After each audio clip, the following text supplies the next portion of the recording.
Welcome to Bitcoin Fixes This, where we explore the impact that Bitcoin will have in all aspects of society. Today's guest is Josh Young, Chief of Staff of New Story Charity. We talk about mortgages in Latin America, why homeownership is so critical to people, and how they're innovating in the housing space as a nonprofit. We also talk about Zonte, the way Bitcoin is helping them solve a very thorny problem, and how they are expanding to make homes more affordable for the locals there. Josh Young, how's everything going, man? It's going great. Thanks for having me on, Jimmy.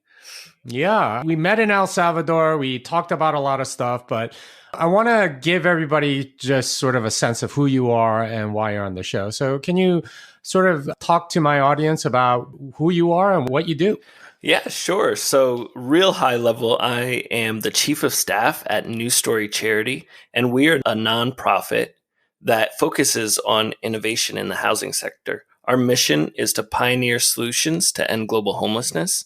And, I don't know if you want me to get into it right now, but I'll be bragging about New Story and the organization I'm really proud to be a part of in a little bit. Well, so how'd you get into this particular sector? Because it's not obvious how you enter an industry, the nonprofit industry, and kind of do what you end up doing. Yeah, for sure. So I'm an athlete by trade, grew up playing sports, did 2 sports in college, football and wrestling, and always had really straightforward goals, academics and athletics. And then the advice I got was go work on Wall Street, make money. So that's what I did. I got great grades, worked on Wall Street, and just didn't love the impact I was making. Ended up switching quickly to politics. I worked on a political campaign and we won. And then I got accepted into Harvard grad school.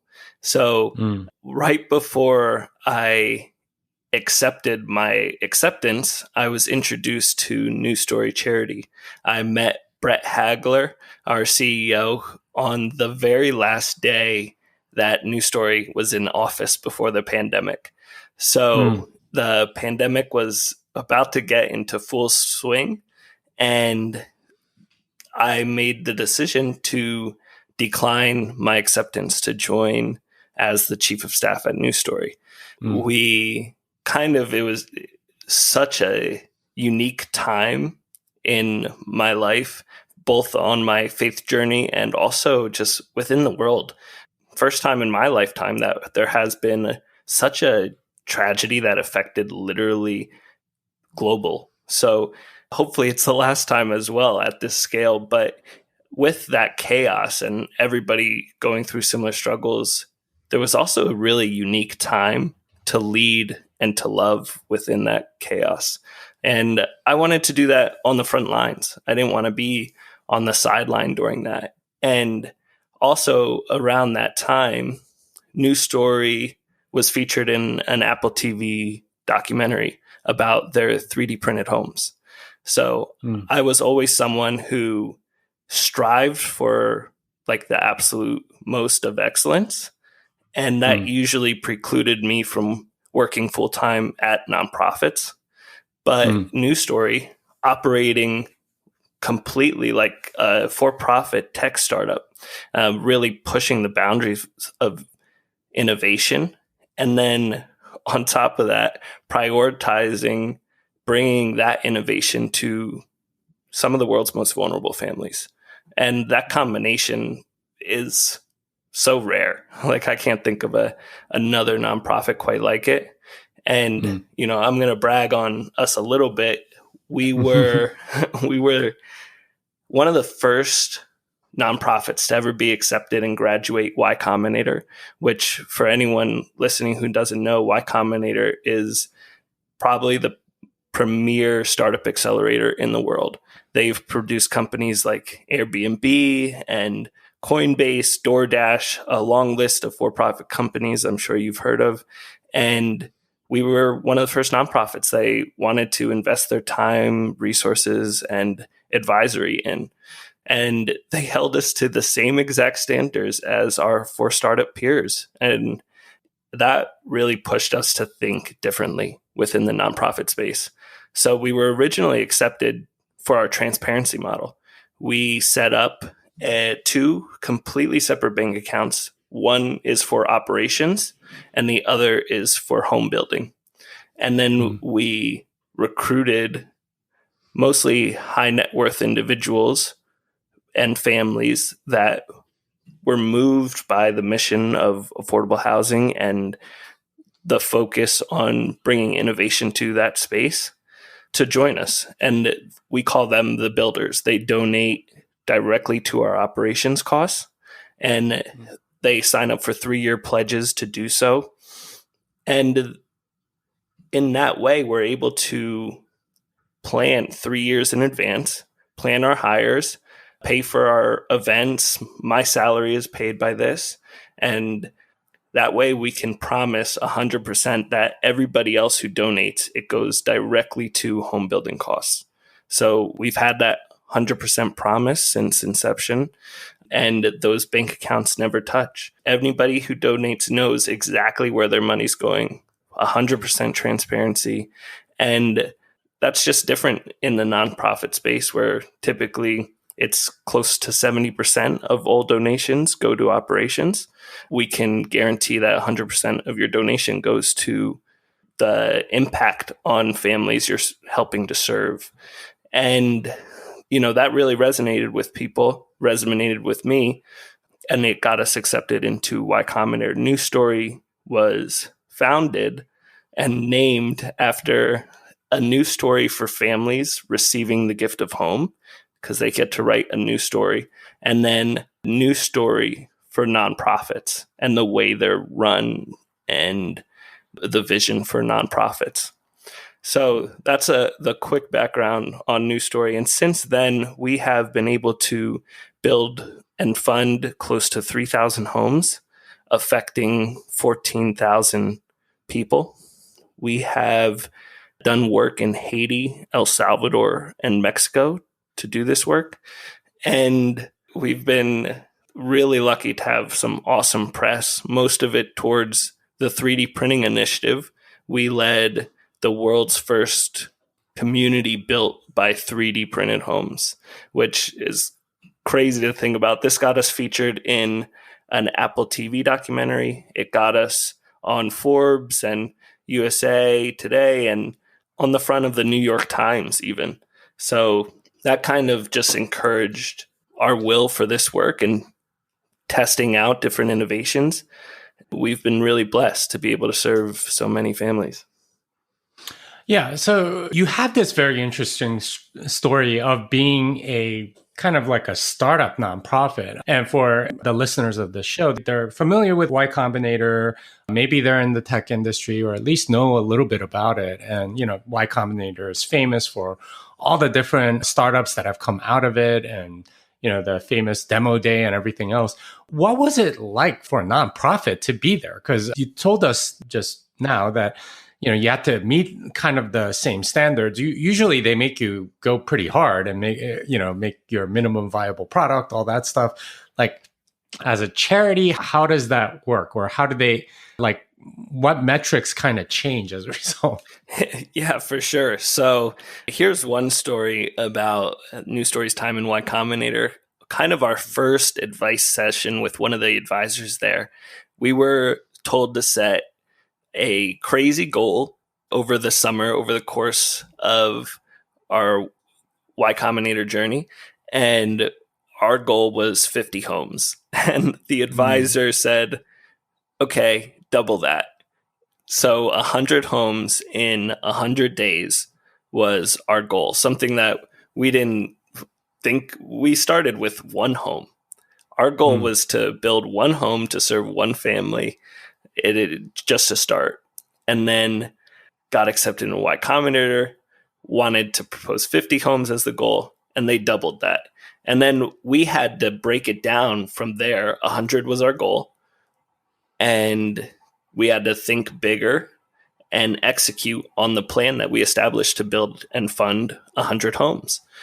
That's just one example of many ways where they just showed us to think and dream bigger.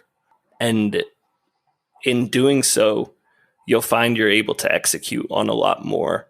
Kind of do it backwards, set your goal first, and then how would you execute a big goal like that? And now, building 100 homes isn't crazy. And we have a bigger goal of serving 1 million people by 2030. So that to do that, we need to build roughly 225,000 homes and raise roughly $1 billion.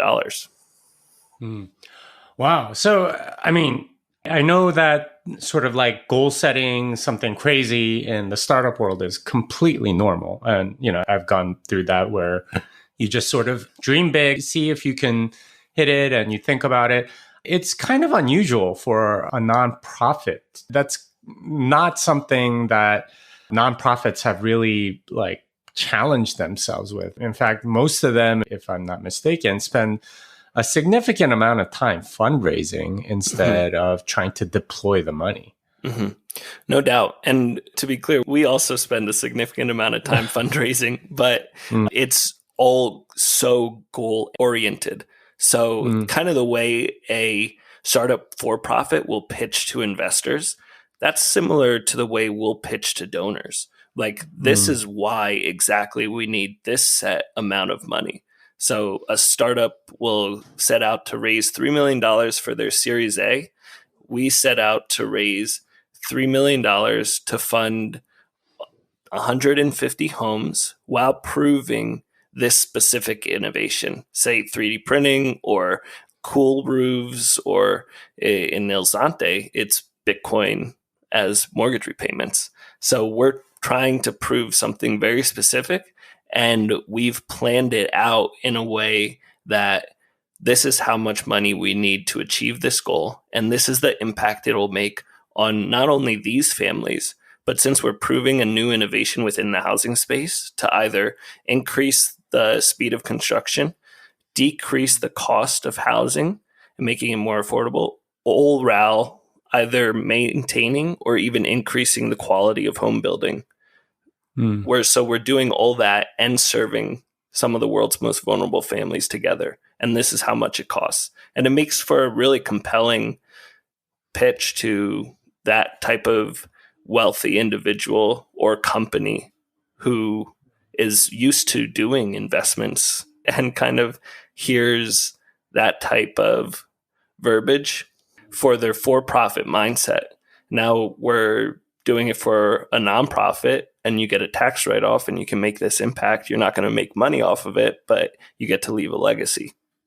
Yeah, that's so interesting because my impression is that for a lot of nonprofits, it's like there's not that much sort of spent on innovation. And do you find that it's a lot easier to pitch to, say, like the typical angel investor, or somebody that would be an LP in a fund, something like this, and say, well, evaluate your charities the same way you evaluate, startups or something like that? Is that does that connect with them better, or is that an easier or a better model for nonprofits, do you think? I do think it's a better model, especially the way that we've structured it. Most of the type of people you described will join our initiative as builders, if they have the giving capacity, and they'll join our journey as really a partner in our organization, because we can't do the work that we do. We can't offer 100% model of all donations go to home building costs if we don't have this group of individuals who fund my salary, but I'm doing this, yes, out of the goodness of my heart, but I have people in my life that are dependent, and there is a need for money in this society, right? So being able to attract really talented teammates, a huge pitch to our builders group is we're going to hire the most talented, and we need to recruit the most talented people within the space to be able to reach our goals. And we want to pay them really well if they're worth it. And that really resonates with them as well, because they know from building their own companies, you have to invest in your people. It's probably your most valuable asset. And we're willing to give towards people's salaries so that they can make a bigger impact via news story. So for a lot of our builders who come on and donate directly to our expenses and our salaries, this really resonates with them. And then to the people who want to specifically make an impact to families directly, it really resonates with them too, because they know 100% of their money is going directly to those families. So on both ends of the coin, the people that we're generating funds from are the bleeding hearts that connect directly to these most vulnerable families and want to help serve them, as well as the business-minded individuals who really believe in creating great companies. And that's how you make the biggest impact, by having companies that make big impacts. So it's kind of a dual threat in terms of raising funds. Very interesting. Well, so let's talk about some of the innovations that News Story has sort of pioneered. I know it started in Haiti. Can you tell us about some of the, different ways in which you've made homes cheaper, faster to build, or more secure, or, better, more space efficient? What are some of the ways in which you've innovated, I guess, as a nonprofit? Yeah, for sure. So we started in Haiti. Our CEO and founder went down to Haiti on his first mission trip. So he kind of fell in love with Jesus and started News Story in parallel. He got down there his first time international and just could not believe the way families were living. He wasn't exposed to it previously, and saw tarp tents and tin roofs with well-known nonprofit organizations on them, and just thought there has to be a better, more dignified way to house these families in need.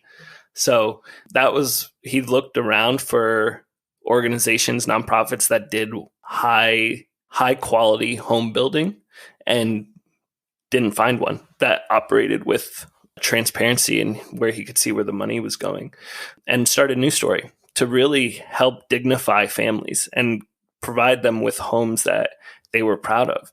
So something we do at News Story, kind of for every project, our innovation is making sure families are proud of the homes that they're receiving. One way we do that is a lean participatory design model. We call this LPD.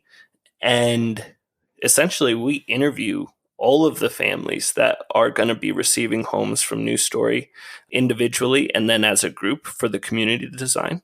And they give input. They tell us their worries, their concerns, their hopes, and their dreams. And we get to construct a community and a home that they had a hand in designing.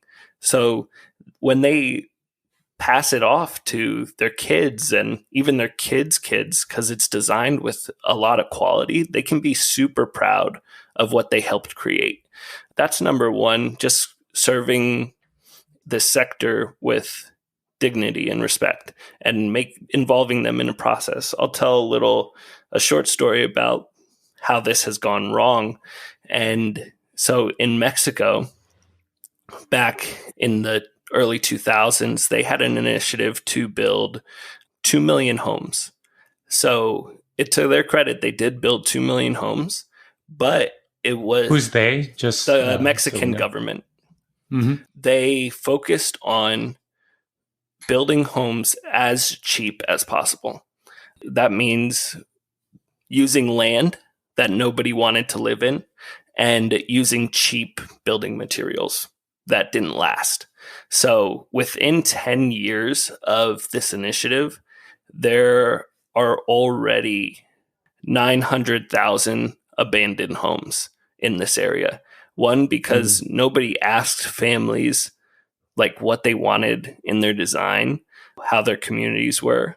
They made a lot of empty promises about where schools might be and working places, and they were just really far from the cities. So families just couldn't live there. They couldn't afford it because there were no jobs, no schools, and just had to give up on this dream. So this whole area is full of broken dreams. And each house, each abandoned home resembles that broken dream and broken promise. So that's something we really pride ourselves on, is just building high quality homes that families want and that communities can be proud of and they use.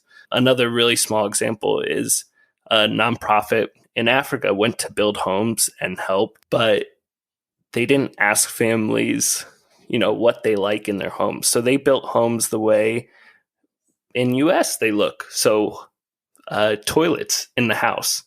And in this particular village, you did not have toilets inside your house. It was just repulsive, and families did not want to live there. They could not give these homes away because there were bathrooms in the house.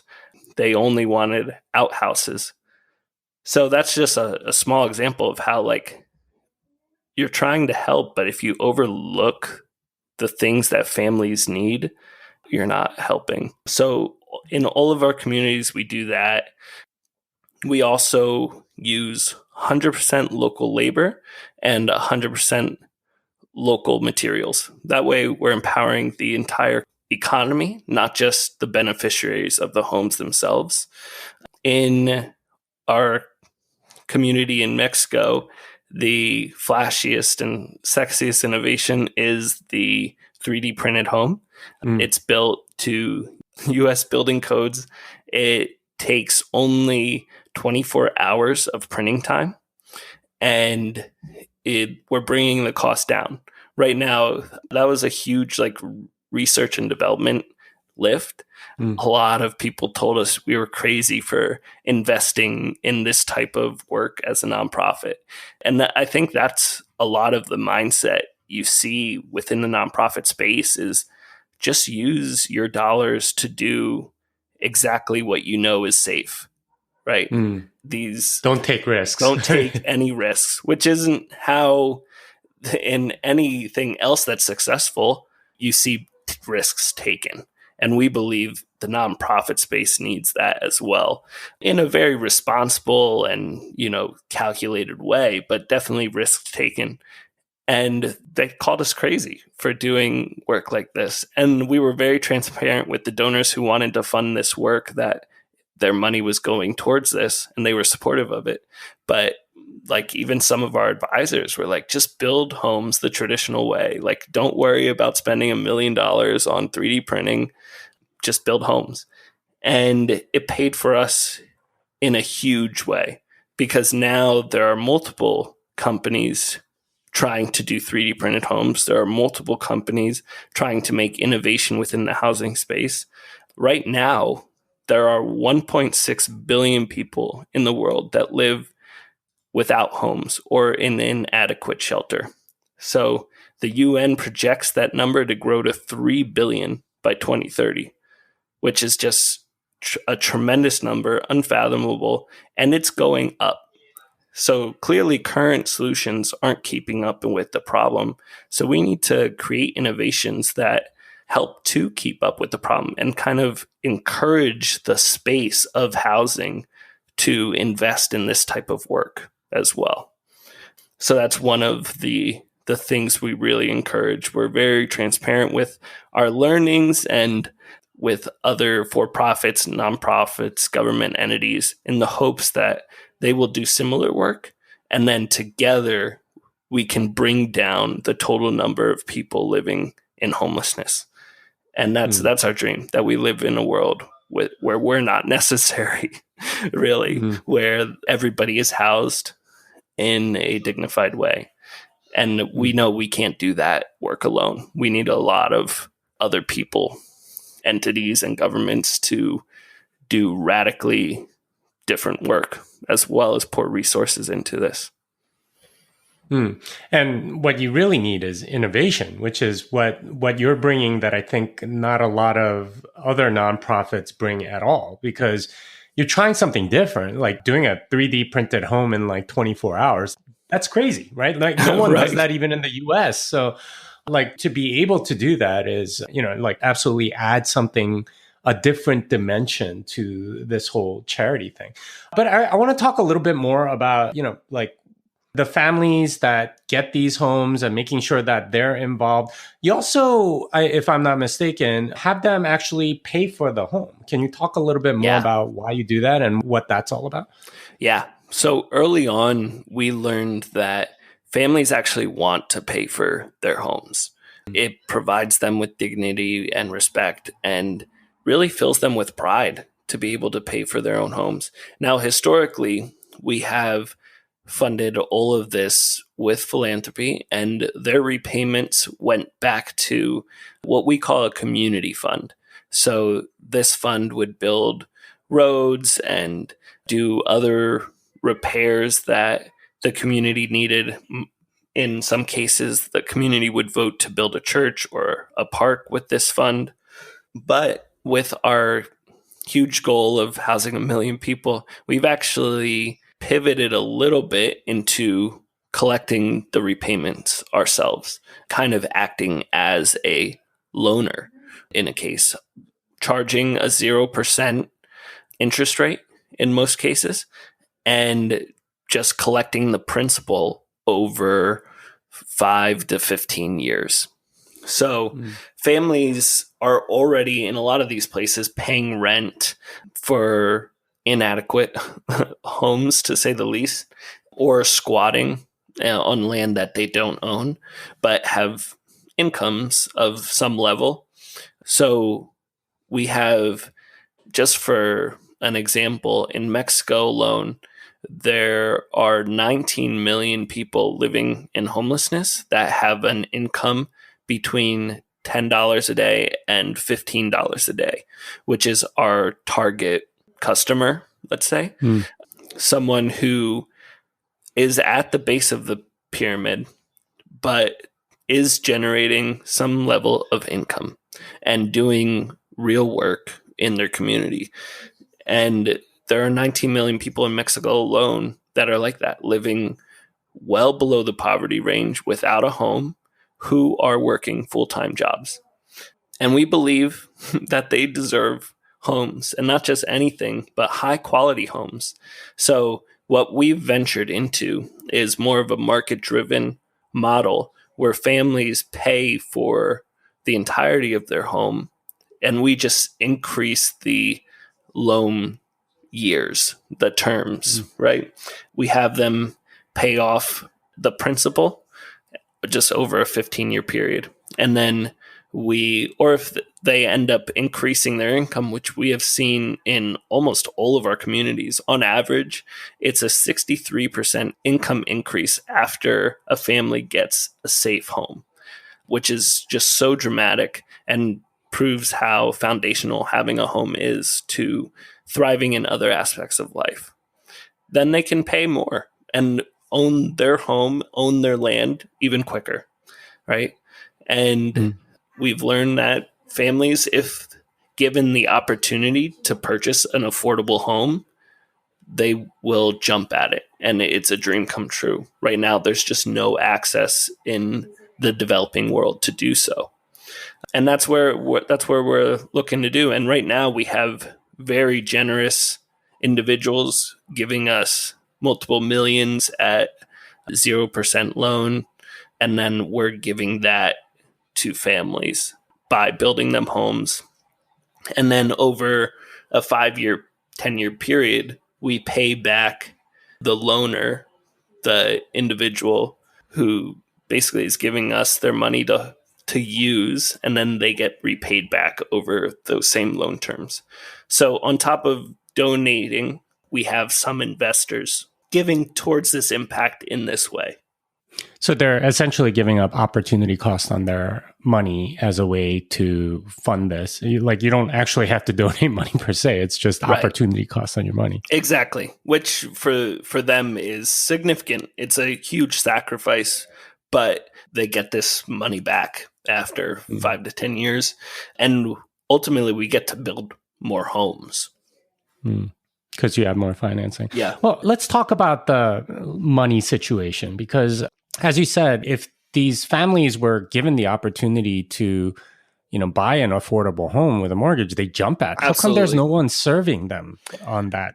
Like, well, how come nobody's like giving them loans or whatever? Yeah. So there's just been zero interest to serve this income class. The main reason is, especially in the areas we serve, Latin America, Mexico, and El Salvador specifically, over 70% of people living here in that area are unbanked. So they don't have any credit history. They don't have a means to take out a loan or repay a loan. They can't pay anything over internet or just it's all pen and paper. So what that has led to is them really getting taken advantage of for decades. And there's a huge lack of transparency. Basically, someone goes into their community, goes to their house, and records a collected payment. So if they didn't write it down that day, or said the family didn't pay and pockets it, then the family just still owes that twice as much next time they come around. That's happened a lot. So families really, they just don't trust banks because of this. The ones that do still try to get loans, it's so predatory. It's not even fair. It's not uncommon for someone in El Salvador looking for a long-term loan to be offered 100% interest rate, which is just mind-blowingly unfair. And for those reasons, it's just really not possible. And let's say they could get a loan, but still, they're unbanked. They might have to take a bus 2 hours and wait in line at the bank to make their payment, and then take another bus ride 2 hours home. And this is actually common for smaller loans, and not long-term loans, which aren't possible, but smaller loans. They already do this. Or like to pay a bill per se, like for electricity, they might have to sit this long and just take a day off of work. So there's an opportunity cost there. They don't get to be with their family, so there's an opportunity cost there for them. It's just not something that they dream of, to be able to take out a loan at an affordable price to build a house. And that's what we've been able to offer. And in El Salvador specifically, we're proving out a loan model that uses Bitcoin for these repayments. And in that way, we're able to offer the unbanked an opportunity to pay payments from their couch, the way that you or I might make payments from wiring from our bank account. In my case, it happens automatically. And that's what we want for these families, to be able to make payments on an affordable loan, to have one of life's greatest assets, a home. And that's our vision for this project in El Salvador. And Bitcoin is making that possible. Using the Lightning Network, we're able to offer complete transparency to families. They can see on their app, we can export it to Excel and track who has paid. And they can see it right there. There's no discrepancies on the blockchain. And then we're also able to cut the operations costs completely. That's another reason loans aren't given, because then someone has to come to their houses to collect payments. Now we cut all those operations costs because we're collecting payments from our phones. And in those ways, we're able to offer very cheap loans and offer just the ease of use that paying from your phone has. And although over 70% of these people don't have banks, over 90% of them have smartphones. So this option is just already available via what they have. And in El Salvador specifically, with their commitment and making Bitcoin legal tender, it's the perfect place to pioneer a solution like this, offering affordable loans and proving that it works this way to serve this asset class. Yeah, and that to me is absolutely like amazing, because you've been in El Salvador before, and I was there with you when you were giving out keys Yeah. to the new homeowners. Wasn't that special? Yeah, that was extremely special. Like, that was awesome seeing them like get a home. They're all getting emotional. They, all their stuff gets moved into the house, and they're not living in poverty anymore. They actually have somewhere to be, and they have a community and everything. But you've been building houses in El Salvador. Talk to me about like what the collection process of rent and not rent, I guess it's mortgage payments was like before this whole Bitcoin thing in El Zonte. Yeah. So right now, our local partner, who is excellent, Gente Ayudando Gente, they go into each of the communities and collect payments. Like, it costs us money to send them there. We pay them their rates, and they have to physically go collect payments. They report to us who paid, who hasn't paid, and it's just a headache, really, to have to go and do that manually, in a way that Bitcoin just fixes that problem. For us who want to serve this asset class, it just is difficult when there are no bank accounts, when there is no real option other than to do a manual transaction. So, like, Bitcoin is just such a blessing. It really is. And it enables us to house even more people quicker, because we don't have to hire as many people locally to do the collections. It can just kind of be one person who operates via news story locally. And that way, if they have questions, they can kind of discuss. If we're not in the business of evicting people, so we want to work with families. If something happens in their family, they lose a job, their husband gets sick, we can work with you to make your payment more affordable. We'll just extend the loan term. That's no problem.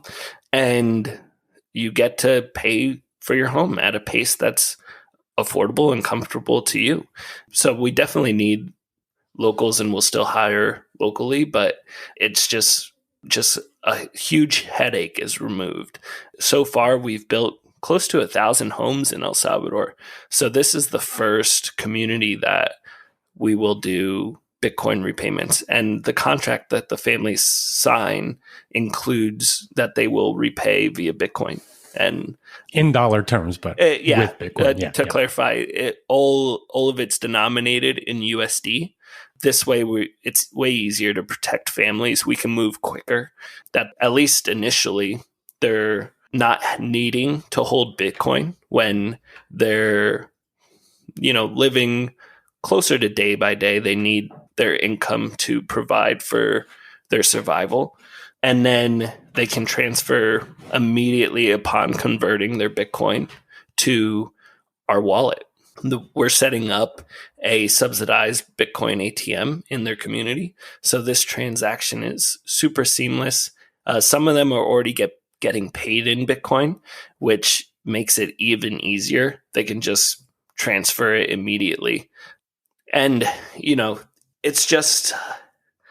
it's a huge, huge opportunity that we even haven't dreamed of before really investing into Bitcoin research and Bitcoin. Well, that's very cool. And I think it's hard for us here in the US or in, the West or whatever, to appreciate just how manual transactions are there.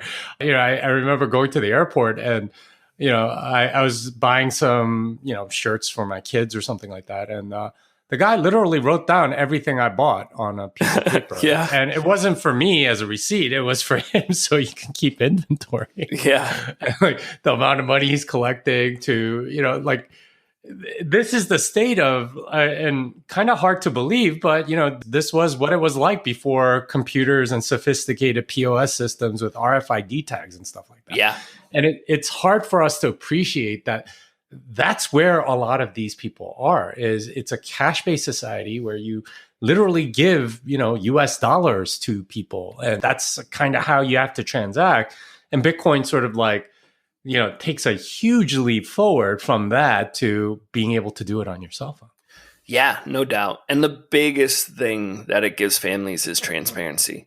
They can see right there in their wallet that their payment was successful. And via the Lightning network, it happens immediately. So they don't have to worry about being taken advantage of. They see it right there. They have a receipt. They have a receipt. Yeah. Yeah. And they have proof that it went through. They know that they're not getting screwed. And that's for people that have been kind of abused by the banking system. That's no doubt matters. No doubt. Yeah.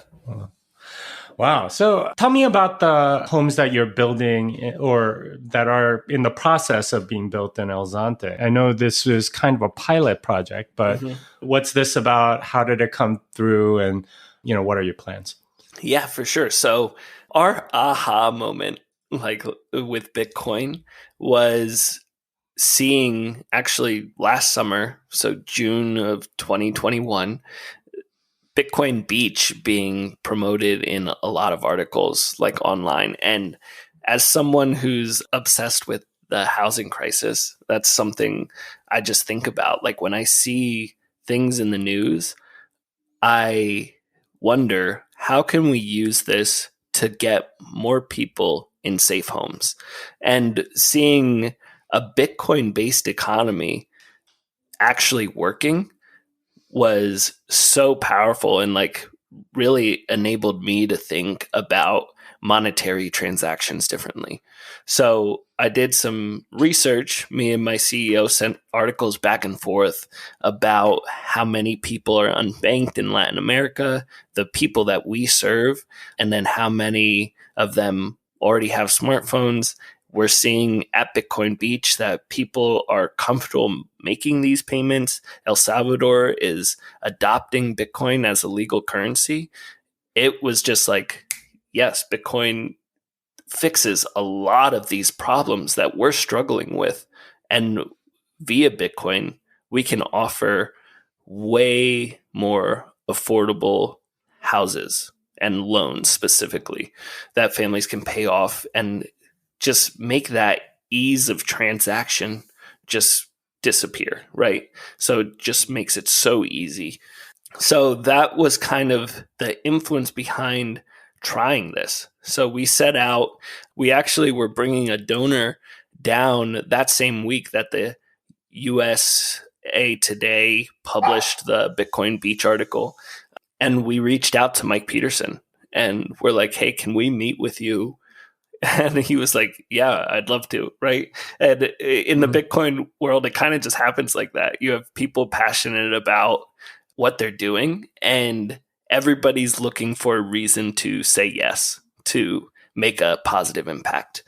And it turns out he and Bitcoin Beach were hoping to do some sort of affordable housing project, but couldn't find the means or the partners to do it. And it was kind of a perfect storm to try something like this. And we kind of set out to build 100 plus homes over, the course of, we didn't know how long it would take. We still needed to acquire land and stuff. And it's actually going super quickly. We got an awesome donation right away that helped us build the first 8 homes. And families will move into those first 8 homes next week on February 1st, 2022, which is so exciting.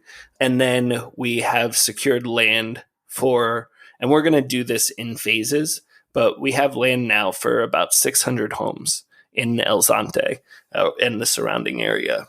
So we're going to start with 100 homes and then 200 homes and then plan it out from there. But there's also going to be a community center in this area. There's going to be resources for families to learn about Bitcoin and get jobs in Bitcoin or in tech spaces. It's really going to start to be our dream for it is to be the heart of El Zonte. And we have Hope House, Jorge Valenzuela, Chimbera, and then Mike Peterson helping us train families on Bitcoin and making payments via Bitcoin for their mortgage. And we've partnered with Galloy, who made and owns the Bitcoin Beach wallet. They're building out a new story tab for us pro bono that will allow families an interface to see how much they're paying off, like kind of a progress bar, and how much their monthly payment is. And it's just a click to make a payment and then a click to confirm. And so, like 3 clicks from the comfort of their couch, they can make a payment, and over 5 to 15 years, depending on how much they want to pay per month, they'll own their own home and their own land. And talking to families who are going to be beneficiaries of this, like I'm sure you saw this, Jimmy, as families moved in, they're literally crying. Like this is something they haven't dreamed of, and they're paying for their home, right? So it's just not something that's possible. It's a complete lack of access in the developing world, and being able to offer that and then prove that it works. Now, a lot of banks or companies might make similar loans to this asset class. And it won't be 0% interest, but something affordable like 3% or 4%, something that we see in the US. And the thing about the homes that you guys are building, it's it's good construction, but it actually, like, you've cut down the cost quite a bit. And Yeah. I was like watching the workers and in those 8 homes, and they're working very hard, but it's like, it's not that complicated. And, it's sturdy, it's cement and rebar, and it looks great, but, it doesn't take that long. And what I found really interesting were the families that were actually helping on the construction. is I'm like, that would make me very proud of my home too. Yeah, no doubt. And some of them get jobs in construction during this process. Like some of them already work in construction, so they get to build their own houses that way. And then everybody volunteers mostly in the earlier stages of land prep, but does some sweat equity, so they have part in building their home. But specifically, we train families in this way. Anybody who wants to learn about the construction process and wants to be involved, they learn actual skills via this process, and then they can get jobs in construction afterwards. We have programs via our local partners for them to learn about multiple different things. Language is one, English, and then we have chef classes for them to learn how to cook and get jobs in hospitality afterwards. And then we have construction. Another thing that helps is partnerships with local government. In the cases of the homes you saw, Jimmy, we've partnered with the Minister of Housing, and she made a deal with prisoners inmates that use labor as a way to learn skills while imprisoned. And also, for every 1 day of labor, I think it's 2 days off their prison sentence. So not only are they being rehabilitated you're learning a skill that you can use after you get out of prison, but you're also getting inducted back into the world sooner because of your efforts in this work. It's also a way that we better the community as well as lower costs. But we are really proud to be able to pay everyone at a profit that we work with. So in a lot of cases, we get government help and government subsidies, but it's probably like 10% of most of the communities that we build in, sometimes less.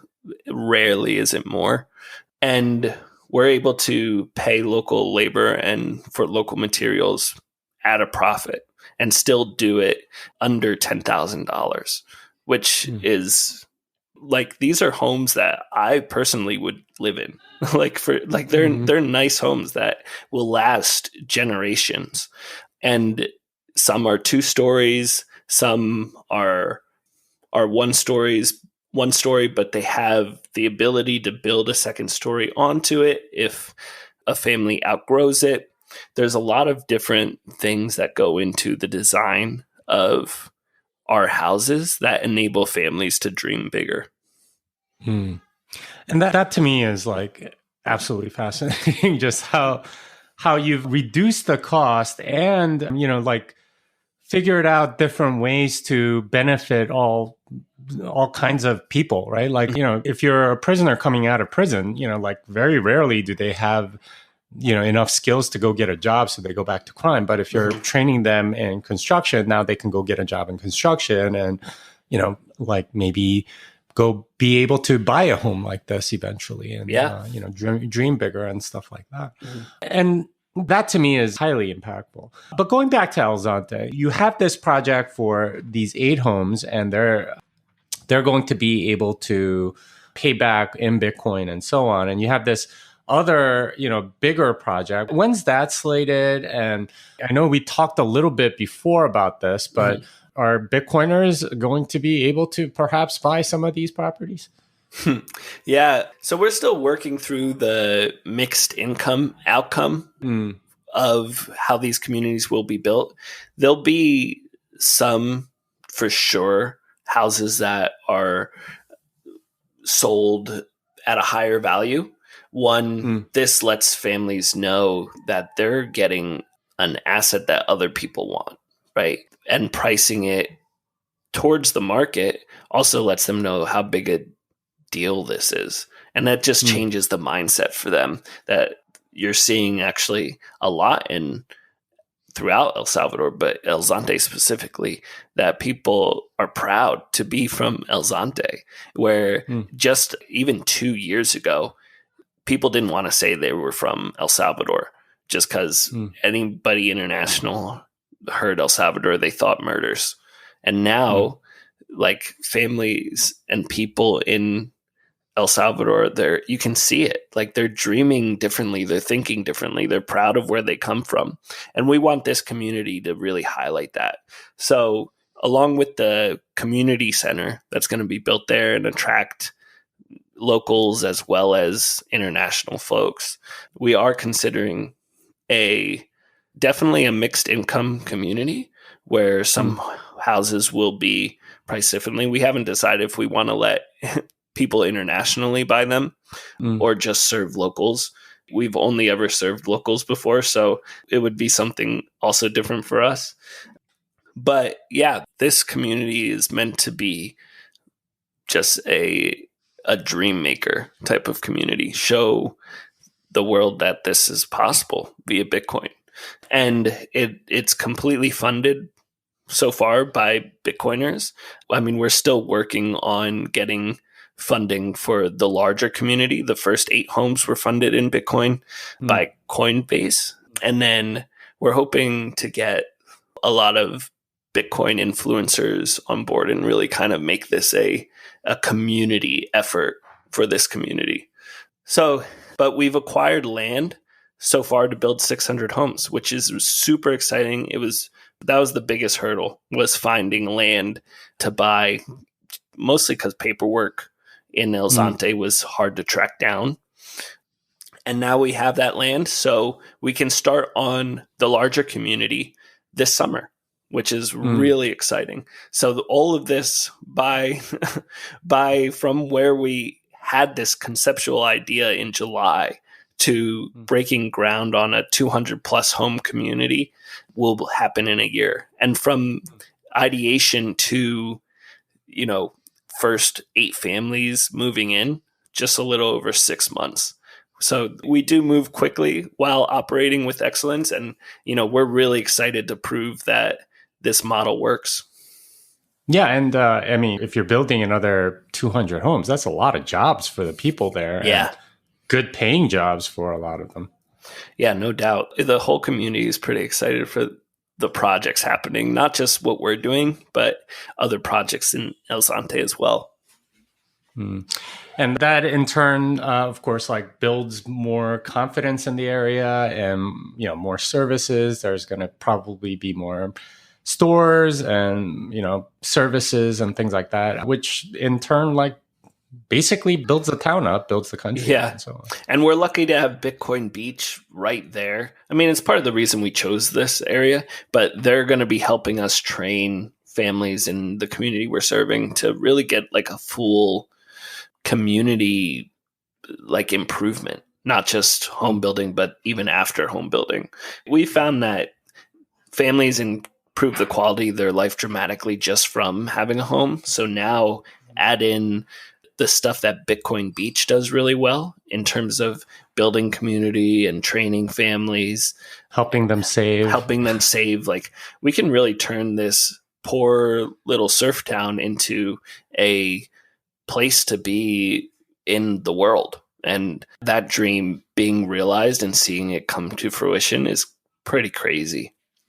And indeed, that seems to be what's happening. But yeah, if you haven't been to El Zonte, this is one of the really cool projects that's going on there. And it's not just a bunch of Bitcoiners spending money. It's actually like the local community is benefiting. There's a lot of new building that's happening. And, the government, I think, is helping as well. They're putting in sewer lines and roads and all sorts of things. So it's actually like really building up and very positive for a community like that.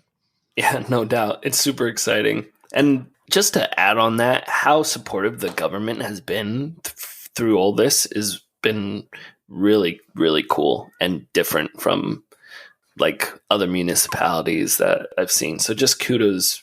I want to encourage them as well to continue to empower, their people, really.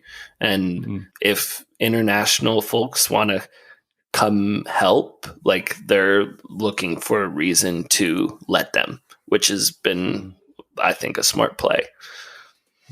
Was that not the case before with previous administrations? In El Salvador, for us, so we've been there 5 years. Michelle Sol, Jimmy, who you met, has been incredible to us. She was the mayor of Nuevo Cuscatlan in the community that we built, and now she's the minister of housing, and she has always been super supportive. I mean, more globally, like, I'm thinking where I live in the US, where getting even a meeting is impossible, and then getting a politician to say yes to a project is even more impossible. You just hear no all the time. So part of the reason we work internationally is because you get more government involvement and approval, there's just such a hesitancy to take any risks in the US. So the work that we're doing requires governments to say yes before something's trendy. So and that just doesn't happen too often in the US. When are we going to see some 3D printed homes in El Zonte? I mean, we'll see. The part of the reason we've only done 3D printing in Mexico. Part of that reason is you need one of those giant 3D printers, and we transport them from Texas. So transporting that from Texas to Mexico isn't crazy logistically, but trying to get it from Texas to El Salvador makes it a lot more difficult. So in the near term future, we'll probably stick to 3D printing in Mexico, but a lot of cool innovations happening in El Zonte otherwise. Well, I mean, it's super interesting what's going on. And I find this Lightning as like a point of sale or like a payment rail for a community like this. It just makes a lot of sense. And, they're not traditionally a place that's done a lot of digital transactions, but they're really getting on board now. And it seems to be, multiplying the productivity of the Salvadorans. Yeah, for sure. For sure. All right. Well, where can people learn more about the charity, and where can people learn more about you? Yeah. So you can check out New Story Charity and the work we're doing on newstorycharity.org. Our Twitter handles and Instagram are both at New Story Charity. And then to contact me directly, my Instagram and Twitter handles are Joshua_LC_Young. And if you're someone who, has been blessed in your work, or even blessed specifically by Bitcoin, and you want to be a part of this community we're building in El Salvador, email me at josh@newstorycharity.org. I would love to work on a partnership. Yeah, and I got to tell you, it's one of the more inspiring things that I saw, and I saw a lot of inspiring things in El Zonte. Appreciate you, Jimmy. Well, thank you for coming on. Yeah, thanks so much for having me. This was a fun conversation. And, Jimmy, you're a great human. I'm just really happy we got to meet in El Zonte. Yeah, indeed. Same to you. Unchained Capital is a sponsor of this podcast. I'm an advisor to the company. I know the team well, and I'm excited for what they are building. If you need multi-sig, collaborative custody, or a Bitcoin native financial services partner, learn more at unchained.com. Well, that wraps it up for this episode of Bitcoin Fixes This. Josh Young can be found on Twitter at Joshua_LC_Young and at newstorycharity.org. Until next time, fiat delenda est.